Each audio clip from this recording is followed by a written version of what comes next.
everyone. Thank you for attending our workshop here, or summit, or seminar, whichever one you want to call it. But our next speaker is Tom Pierce, and normally I would read, a bio and introduce, but you know what? What better person to introduce himself than himself? All right, let's give a hand for Tom Pierce. Thank you, Joseph. I want to start by actually saying a thanks to Hope before she runs away, and to Tim, who has been just an amazing organizer behind this. Hey, Hope and Tim, could I get you guys up here for just a moment? Oh, come on, come on.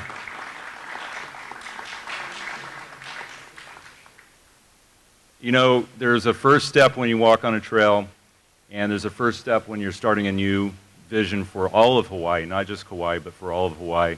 And I want to thank Hope and Tim for sticking their neck out and taking that first step.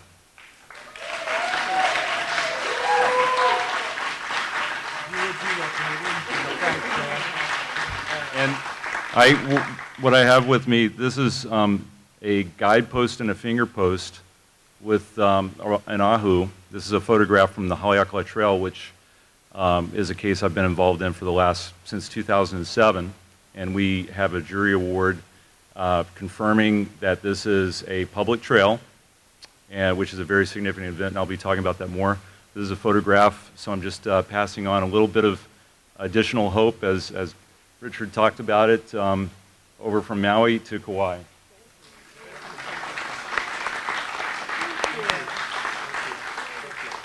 So thanks to Hope and Tim, we're here today. It's so exciting and humbling for me to be in the same room with so many people who've been working on these issues for so long. And what I'd like to do is, actually first, one of the things I just want to talk about in terms of what a wonderful thing this is and how inspiring it is that not so long ago, and I just got this feeling because Dr. Richard Stevens was standing here, and I was sitting right back there, and I don't know how that happened, that I happened to be sitting in that spot, but it was almost the same spot, that in the same distance that we were from each other in court for days and days just earlier this year. And he was explaining a lot of the same things that he has been explaining to you, to a jury of our peers, which is very, very powerful, selected from a gigantic panel of jurors that the judge had come in for 2 days while we selected jurors. So what is just incredibly powerful is the very information that Richard has been able to pass on to you is some of the information that we were able to have Dr. Richard Stevens qualified as an expert witness after a hotly contested challenge of his authority. And the judge qualified him as a world historian and as a trail researcher. This is very powerful to be able to win these kinds of significant, just that part took days of briefing and some pretty significant hearings. But so here we are today, sitting across from each other in a whole different kind of situation, less tense, much more enjoyable, but still at the same time very, very powerful to me to have had that. So it's been the support of Richard. And I also want to point out one other person here at the beginning, which is Moana Rowland, who is the state abstractor. Moana, if you feel comfortable, if you don't mind standing up, a lot of you know her, but I'll talk about it a little bit more, but Moana was there through, I think, every day of the entire hearing, and we're talking about a 6-week jury trial. So pretty significant commitment of time, and she was there for all of it, listening to it, and also was a testifier in support of our case. And Moana was the person who back in the late 1990s and 2000s had issued a report with respect to Haleakala Trail, identifying it as a trail that was a public trail. So with that said, I'm going to jump in. I gave a talk to the Kauai Open Space Commission on Thursday, and I'm going to be using just a portion of that. The other thing I would just say for folks on Kauai is that I just think you have an incredible organization there. I was amazed at the receptivity of that group of folks and their interest and their respect for these issues. So I think you already have a great start there in terms of decision makers in your community who care. The next thing and where I'm going to really focus on, there's a lot of other side issues, but for the sake of being focused and permitting other folks here to have an opportunity to share what their knowledge, I'm going to keep this very focused on the legal side, which is you may find interesting or it may put you to sleep, and I feel sorry for any of you who had to sit through this twice because you're at the Open Space Commission, but I'll try to make it a little bit different this time. We'll see how it goes. So my focus today, and this is the thing I've heard again and again as we were walking trails yesterday and talking to each other, is that people don't know what the law is. And the wealth of trail law that Hawaii has, which makes it unique, even though there's some very significant strong trail types of laws throughout the United States, Hawaii has some specific ones that are particularly unique. And one of the things that Richard talked about was this is the age of restoration. And what I also hope it is from a legal perspective is the age of recollection.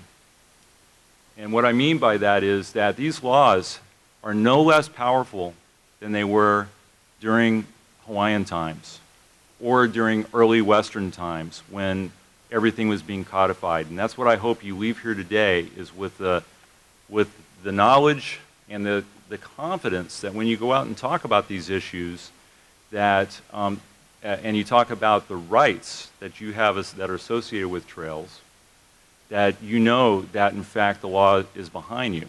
The problem is that some of these have been forgotten over time, or they've been intentionally cast to the side as not being meaningful. There's an earlier case from 2000, the Hokulea case, that where these issues came up in the circuit court, and there the circuit court found that an old ancient trail was a public trail. That was a heavily litigated case against a big landowner. The same thing happened in our case, where we were able to show that an ancient trail, as it was improved over time, was a public trail.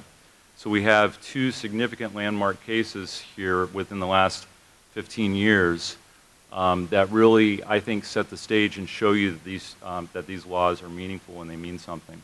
So with all that said, let's jump into it. I'm going to just summarize a few things I talked about with the Open Space Commission. Is there a clear path? There's certain parts of this that are very complicated. Use issues. I'm going to talk about public rights and the underlying ownership of trails, okay, because that's one of the big issues. But I'm leaving to the side, and I'm sure it'll come up today, it'll come up in one of the next workshops. We've got to also work through public access issues. But I'll tell you what I told the commissioners is that what decision makers cannot do, what they cannot do is simply ignore this issue because it is complicated. They cannot do that. And I hope to leave you with one of the final things is that the decision makers, whether they be the Open Space Commission, all your other agent commissions that you have here on Kauai, the county council, and the state agencies, for example, Department of Land and Natural Resources and BLNR, they have a fiduciary responsibility. They are trustees of this public trust asset, this is part of our commons, these trails, this web of life, as Richard talked about it. This is something that has a significance to us from the past, has a significance to us right now, and it has a significance to us in the future. So what we need to do, and what I'm asking decision makers to do, and what I'm asking you to do today as you leave and think about how you go to the next step, is to take this opportunity and say, we've got something here that we need to educate all of our leaders and make sure that we no longer have to fight these things out in court, but we can explain this to our leaders to where they can make decisions for us and start leading the way and talking to landowners and other corporations, whoever it needs to be at the bigger level, that look, this is important to us and we're going to figure out how to resolve these issues, because unfortunately we really need to find a way to do it other than litigation where we can. Okay, so is there a clear path? There's certainly a clear path, and that I'll leave you with in terms of ownership of trails and who has rights with respect to them. With respect to use issues, each trail is unique and there will be certain things. Richard talked about Malcolm Mackay trails that might have been used by all sorts of different kinds of folks. Those are issues I'm not going to hit on today, but they're very important. Who has a right to use a particular trail to make sure that it continues to be used for the right purposes, whether that be for Hawaiian cultural practices or for other practices. In the case of Haleakala Trail, whoops, I may have.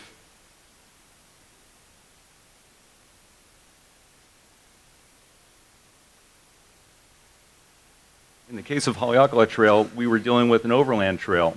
So this is the entire island of Maui, and right here is Haleakala Crater. And this green line coming down like this was a summit trail that was originally created by the Hawaiians, potentially used for centuries.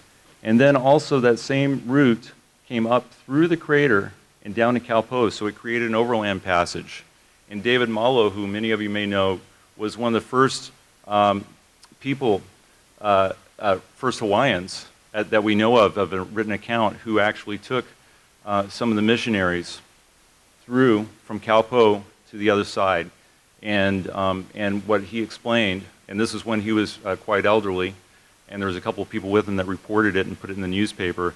And what he explained was that this was a way that could actually be used in the course of a day, and it's about 25 miles. So a strong person could make this and use that trail in the course of a day. It was used, based upon archaeology, it was used for, obviously, for cultural practices within the Haleakala Crater. There were quarries there were heiau, and there was certainly, also it was used by warring parties when they were going between both sides of the island. Okay, I'm going to jump right in and talk about the wealth of trail law, and we'll talk a little bit at the end about, a little bit more about Haleakala Trail. Oops, it'll help if I push the right button. Here we go. This, I'll just go back, I'm not going to spend time, but this is one of the guideposts that remains with the Ahu. This is on Haleakala Trail. That was created by the Territory of Hawaii during a public works project that they were doing at that point in time. So these are still, we found over 40 Ahu still showing the way on this trail from Makawao up to the national park boundary, which is about 3.3 miles.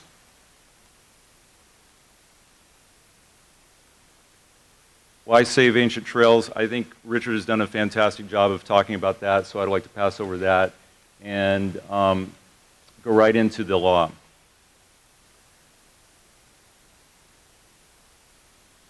The best way for me to explain this is actually by jumping ahead to 1892. And what's important that happened in 1892 was we have this thing called the Judiciary Act. What you need to know about it is, and what's helpful for decision makers to know, is that at that point in time there was and it's HRS, the Hawaii Revised Statute 1-1.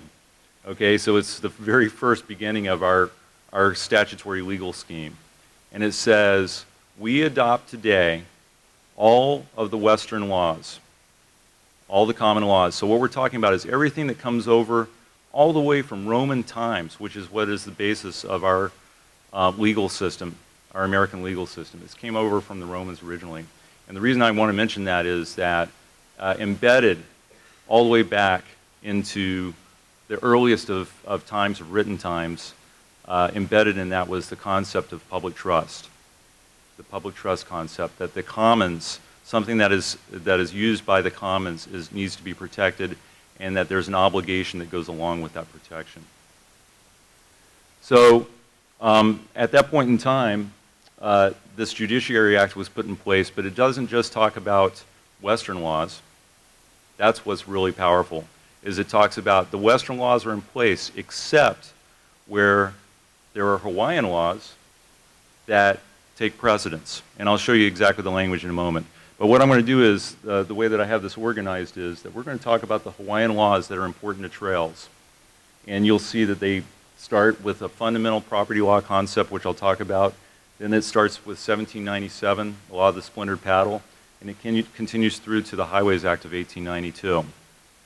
And then we'll talk about a couple of the Western laws that really go back to the Roman times in terms of the public trust doctrine.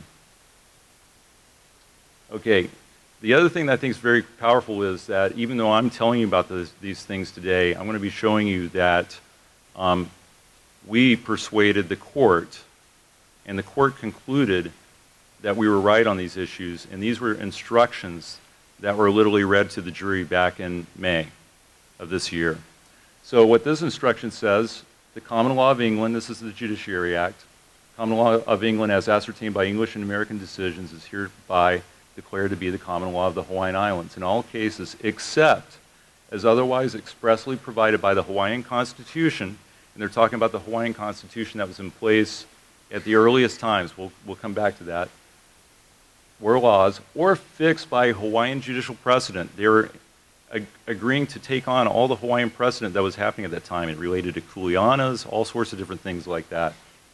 Or established by Hawaiian national usage. Now, Hawaiian national usage, we would say that a little bit differently now. We're talking about those rights that were embedded in how Hawaii was functioning before Westerners arrived. So this is a very, very powerful law in terms of what it is validating remains on the books today. And that's something that certainly is still being grappled with the courts, but we've had some pretty impressive decisions over the last 20 years, including the Pash decision, that really goes back to this point as well. By the way, the Judiciary Act, you'll see that that was one of the laws that was signed by Queen Liliuokalani. Fundamental property law, a fundamental concept, and once again, when you see these typewritten ones like this, these were typed up by the court and presented to the jury and the judge's instructions before the jury went in to deliberate. These were based upon the work, the opposing parties fighting over the issues, and this was the ultimate conclusions that the judge reached in terms of the instructions. In Hawaiian property law, land in its original state is public land. And if not awarded or granted, such land remains in the public domain. So the point here is, if it was never given away to a private interest, it remains in public hands. And that is, one of the things that you look at through the deeds process is what was given away to the private parties at the earliest days and what wasn't. The law of the splintered paddle, the reason I have this here is I think it's, from my perspective, it's an enunciation by King Kamehameha I of the commons concept. The fact that respect alike, people both great and humble, be free to go forth and lie in the road.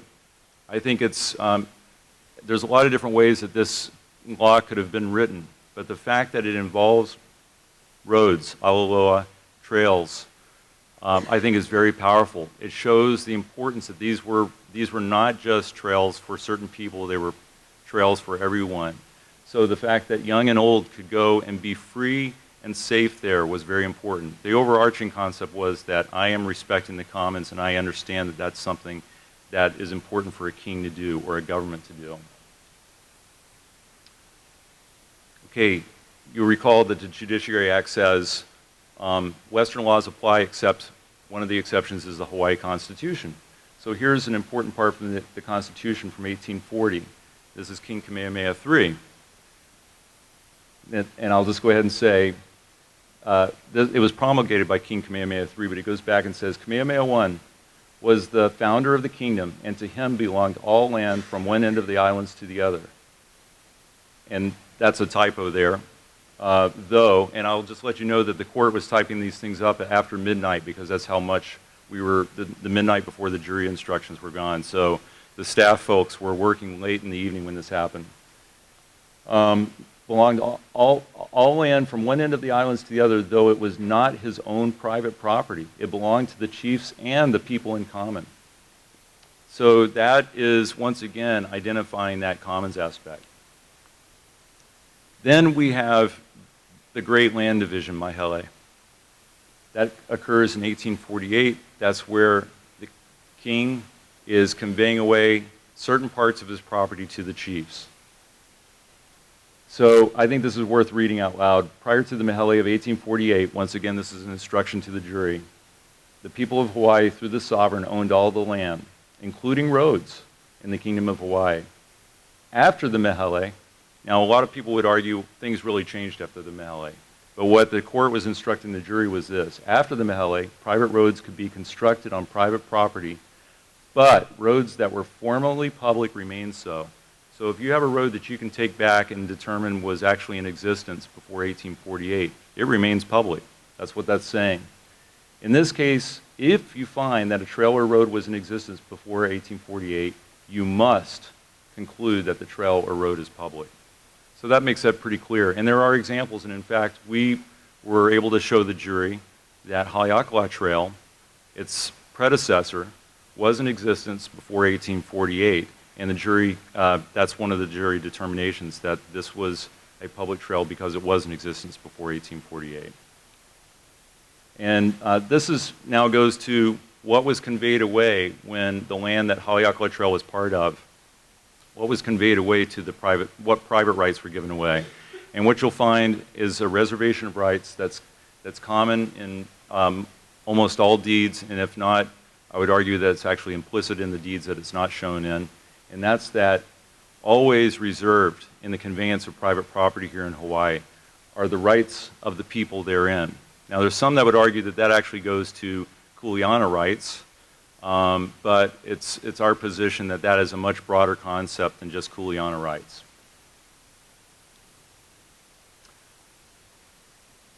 2 years after the Mahele, so you got to imagine what must have been happening during that period of time. There's this conveyance of private property. You have people possibly posturing about what they own now, those kinds of things. 2 years after the Mahele, you have the Kuleana Act. And the first part of the Kuleana Act definitely relates to native tenant rights, customary and traditional access rights. But the very last part says, and by the way, this is one of our pieces of evidence to the jury. We had over 1,000 documents that were presented in the course of this 6-week trial, and they were usually summarized in this fashion on a PowerPoint presentation. But this is one of the documents we found. This is the Polynesian newspaper, one of the early newspapers. And people at that point in time, the law was so significant that they were reading, the whole statutes were being printed word for word in the newspapers. People were reading this. And this is what I go back to recollection. People at that point in time, landowners, Hawaiians, anyone else, they understood. People were talking about this stuff. This wasn't just ivory tower things. These were people. This was embedded in people's memory at the time. They understood these things because they were really, for the first time, writing down things that already existed, that were part of the oral tradition, that were already part of the customs of Hawaii. So it says, the springs of water, running water, and roads shall be free to all.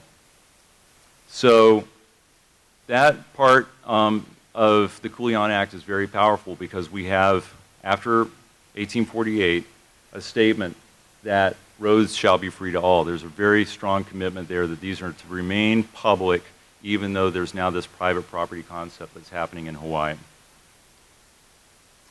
Now we move to Queen Liliuokalani's last year as a queen, and this is one of her last acts that she was able to sign. But what's important is that this was a legislative act. It was a combination of all the different power players at the time, and I think that's quite significant. And once again, this is a reiteration of things that were already known and already existed, but it was a confirmation of it. And this act, like the other ones that we talked about before, the Kuleana Act, the Hawaii Constitution, they remain codified in our current Hawaii revised statutes. I think I've got a slide where I can go back and point that out to you. But what we have is really a summary of the Highways Act as it was read by the judge to the jury. All roads and trails in the Hawaiian Islands, whether now or hereafter opened, laid out, or built by the government, are hereby declared to be public highways. The next part is very important. Once established, a road shall continue until abandoned by due process of law. So let me unpack this statute for you a little bit that was created in 1892. What it means is that trails, and this is something that the court agreed with us on, despite a lot of oppositional interpretations of it in the course of our case. The court agreed that if there's a trail in existence back before 1848, it remains in existence. If it was in existence and it was used by the public before 1892, it remains public.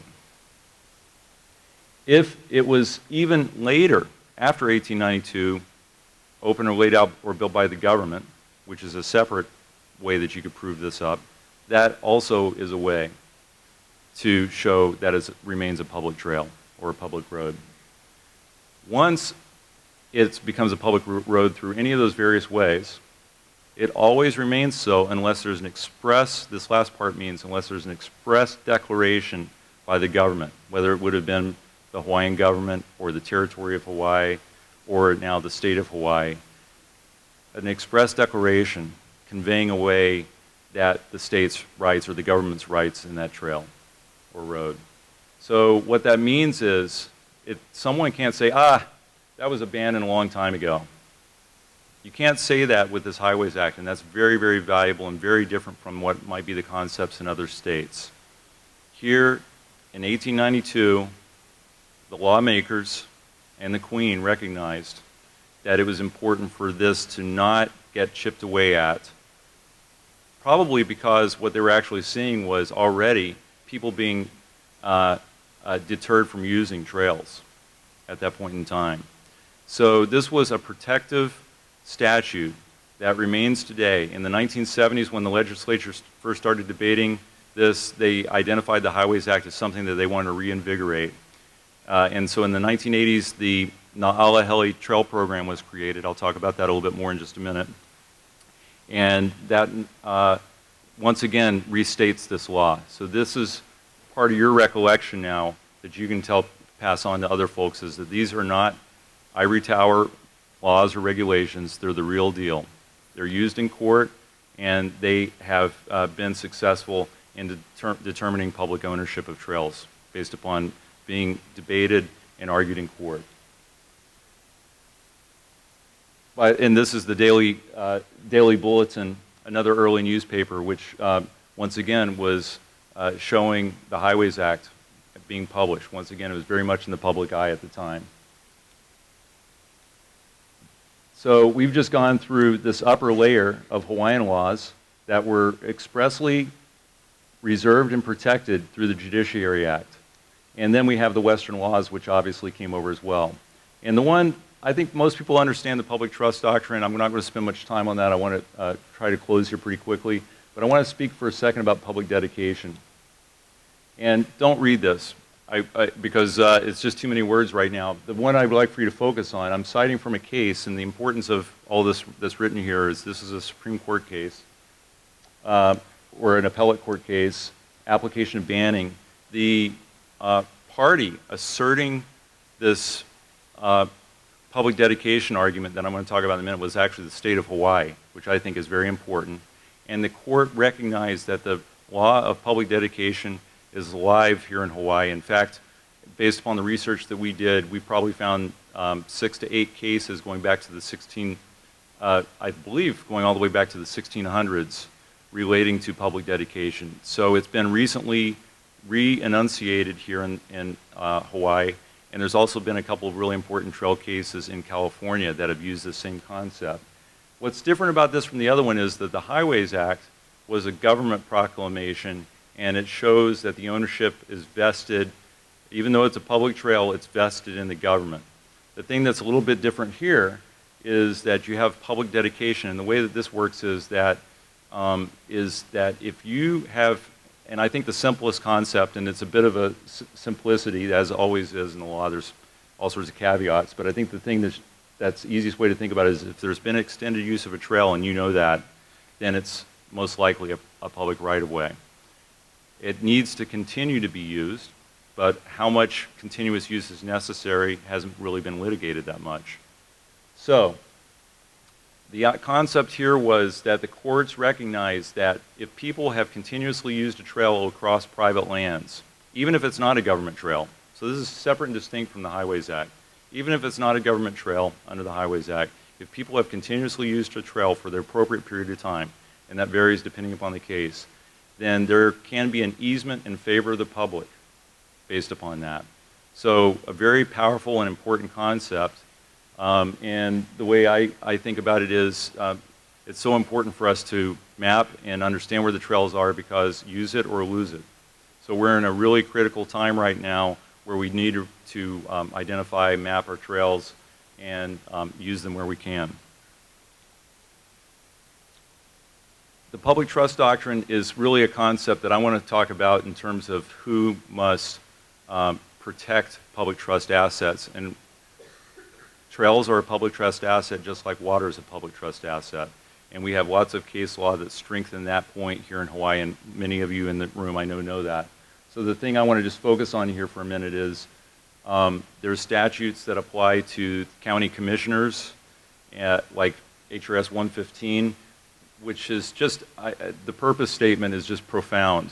This is the legislature saying that in absence of public access to Hawaii's shorelines and inland recreational areas constitutes an infringement upon the fundamental right of free movement in public space and access to and use of coastal and inland recreational areas. I just think that's profound that our legislature identified access as a fundamental right.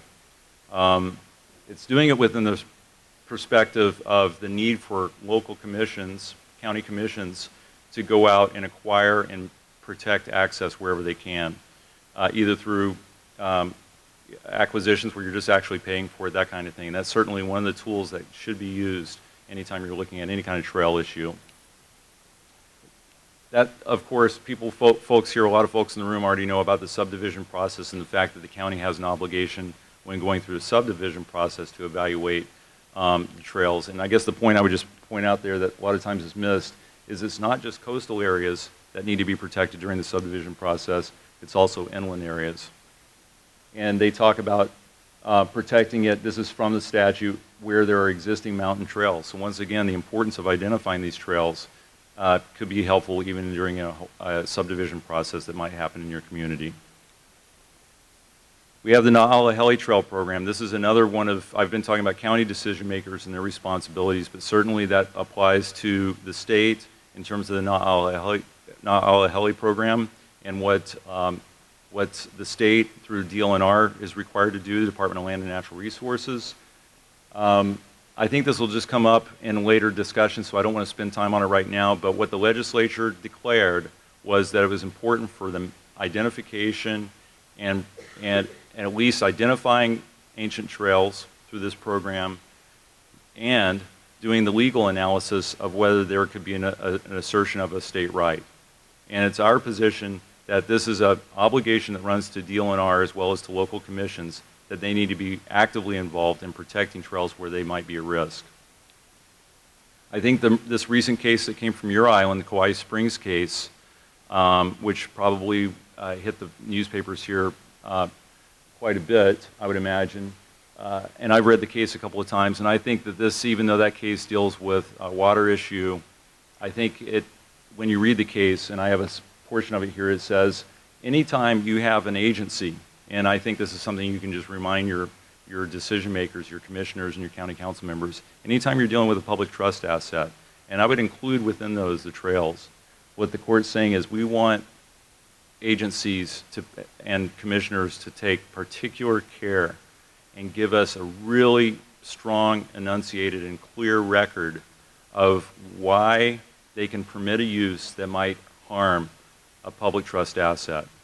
So I think this is, once again, our current courts reminding commissioners that they are asking them, or actually ordering them, to pay particular care in protecting these assets and to, in the process of making decisions, be able to state very clearly why something could diminish a public asset right. And I think that can be very valuable as the trail cases continue. Just real quickly, we already looked at this. I'll just tell you a couple of tidbits about the case, and maybe this afternoon we can talk about this more if it's something of interest, but there's always proving up a case. There will be other people that are going to be talking that will talk more about this. What we found was a bunch of maps, and this is one of the early ones from the 1800s. We called it the 1885 route because it shows up on a really important 1885 map. Then we had a map that we found, a USGS map from the 1922s. This is one of the important things is trails, going back and researching trails is a messy process because trails didn't always stay right where they were. They were meant to be dynamic when they washed out, they got moved. Landowners understood that at the time, that there was still a public trail, but it was getting moved and rerouted as things happened. So in our case, there was a significant rerouting because this was a trail that was used, first it was used by Hawaiians for all of the purposes I talked about before, but after Westerners arrived by the late 1800s, this was being used to get people to the top of the mountain on guided trips and things so that they could see one of the greatest wonders of the world, which is the Haleakala crater. Folks at that time weren't coming to see the beaches because they were wearing wool clothing and they were probably burning up down there. What they were doing instead was they wanted to see wondrous sights like this. So it was really important to get folks up. So there was, at first, in the Kingdom of Hawaii, did a public works project where there was an appropriation of funds. We were able to go back and find that. It's amazing what's at the state archives. So if you're digging into a case, these are the kinds of things you find. So we were able to show all the appropriations, sometimes the minutes of the meetings, and explain that to the jury and the judge as we were going through a case. But in this case, it was significant that it didn't end with the Hawaiian government. There was a territory that also did a big public works project to improve the trail and create those switchbacks. And it's a beautiful trail and it's well designed because it was done by an engineer. We have the appointment of the engineer, all those kinds of things. But going back, one of the things that we were able to show, now putting all that history, legal history I just gave you, was that we were able to show the jury that before 1848 there was all sorts of written accounts, even though there weren't maps. There were written accounts that we were able to get through publications and things like that, showing where people started. We started from Melinda. We started from Makawao. We continued up at nighttime. The trail was wide enough for a horse. These were the kinds of accounts that we were able to show. We were able to show that this was a trail that had been in existence before 1848 and was already heavily used, and no one talked about any other trail to the top of the crater. So even though we didn't have a map, because maps weren't being drafted at that point in time and surveys weren't happening, we still had accounts that were powerful to the jury, and the judge recognized that as relevant information that the judge was letting in. But then by the late 1800s, we're starting to get maps, and we were able to show the jury that the maps are consistent with the early accounts in our case. And then finally, we have the Highways Act. We were tying this all into when the landowner took possession of the property and how that tied in with the early law as well as with what I was calling the Judiciary Act, the Hawaiian Usage and Custom Act, and the Highways Act, which both came in 1892. Then, talking about the continuous use, we were able to show how that trail continued to show up on maps and be used over time, not just in the 1930s, but on into the 1970s. But it certainly, by the time we were litigating the case, there was probably just a few people on the island that even knew about the Haleakala Trail. So it shows you that you can revive this over time. So with that, I'm going to stop right there. The one other thing I would just point out is obviously when you're in a court case, you have to be able to take the information and present it to a jury or present it to a judge in a way that's going to meet the legal requirements. And here it was very important for us to have all the background, the survey work, and all those kinds of things. And by the way, this is a picture of Richard in the field working on it with our surveyor. And there's an ahu right here that had been knocked over a little bit, but it's still in existence. And we were documenting that and putting it on our maps that we were able to show in various ways. This is a meets and bounds description that ultimately was the jury determined was the actual location of the trail, because at a certain point if you go to court you do have to be able to verify its location on the ground. Recognize that gentleman right there? So this is actually a powerful exhibit because Richard's showing the width of the trail here. And this was in a part of the trail that hadn't been used for decades, and it was still showing up very distinctly on the ground, mostly because we were in a higher elevation area that hadn't had a lot of cattle use or anything like that. There's another one of the ahu, and then you can see some really nice early rock work that was done along the trail in 1905. And I'm going to stop right there. And I thank you very much. I really appreciate your attention, and I hope that was helpful in terms of being able to take this to the next step. This can't just be lawyers. It has to be people in the community who really understand enough to feel confident that when and I've heard everyone's got the right instincts here, feel confident that you're heading in the right direction and that there's law to back you up. Thank you.